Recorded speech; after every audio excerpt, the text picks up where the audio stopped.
Shalom Ubracha, nous poursuivons aujourd'hui avec la 5e Mishnah du 9e Pérec. La Mishnah nous dit Ashaler Sivlonot lebet Chamiv.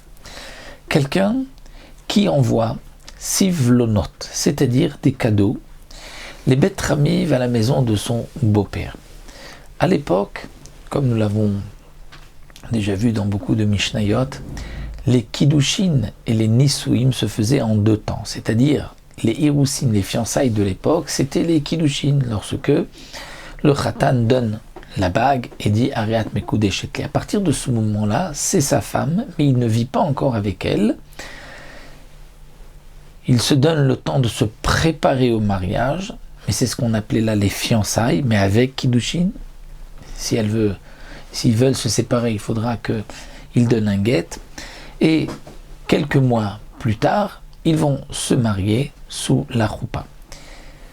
L'habitude était, après les Kiddushin, donc après ses fiançailles, les Hiroussin, que le Khatan va faire des cadeaux à sa fiancée, à sa femme. Quel cadeau? Donc le lendemain des Kiddushin, il envoyait des bijoux, il envoyait des bonnes choses à manger, des jarres du vin, de l'huile, et parfois le Khatan aussi allait chez son beau-père manger et faire une séouda avec sa fiancée qui est donc déjà sa femme, et avec qui il ne peut pas vivre tant qu'il n'y a pas eu de roupa. Alors, nous dit la Mishnah, celui qui a envoyé des Sivlonot lebet Chamiv, Shalach sham mea mané, il a envoyé 100 manées. C'est-à-dire que lorsqu'il a donné cette somme-là, il n'a pas dit c'est pour que lorsqu'elle viendra et qu'on se mariera, il apporte cet argent. C'est comme un cadeau. V'achal sham seudat Khatan. Et il a mangé là-bas la séouda d'un Khatan, ne serait-ce qu'à Philo Bédinar, même si c'était un repas très modeste, que le beau-père n'a dépensé qu'un dinar pour cela, eh bien, Enan Nigbim, c'est-à-dire, explique le Barthénora, si le Khatan est décédé, ou si la Kala est décédée, ou si ils veulent divorcer, est-ce que la Kala doit rendre tout cela? Non. Dans ce cas-là, ce n'est pas nécessaire de rendre, étant donné que le Khatan s'est assis et a mangé. On considère que par cette joie qu'il avait eue d'être assis à la table de son beau-père avec une Kala, il a été morel, il a renoncé à tout ce qu'il a donné. Même si ensuite il décède, on ne rendra pas cela à ses héritiers, ou s'il divorce, il ne pourra rien réclamer. Dans le cas où il a mangé, mais au moins, dit le Barthénora, pour un dinar, moins que cela, ce n'est pas suffisant.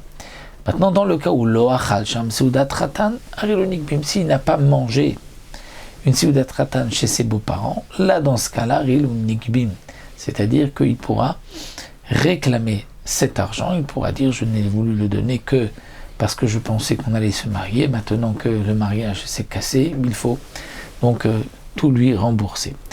Dans le cas où Shalach Sivlonot Merubim Sherzeruim Malebet Baala, les cadeaux qu'il avait envoyés étaient nombreux, ou même s'il y en avait peu, dit le Barthénora, mais il a précisé Sherzeruim Malebet Baala, c'est-à-dire que tout reviendra lorsque elle viendra se marier avec lui, donc dans la maison de son mari, elle apportera tout cela. C'est-à-dire qu'il a précisé, j'offre tout cela, comme ça lorsque tu arriveras les mains pleines à la maison, donc chez eux, et pas les mains vides.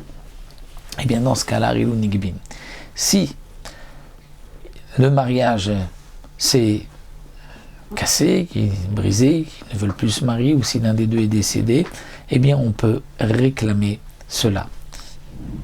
Sivlonot Muatin, Shetishtamesh, mais si c'était des petits cadeaux, qu'elle peut s'en servir dans la maison de ses parents, donc on considère que là il lui a fait un cadeau, non pas pour qu'il les récupère par la suite, donc là il ne pourra pas les réclamer, même si ensuite il décide de divorcer. Voilà donc pour cette 5e Mishnah.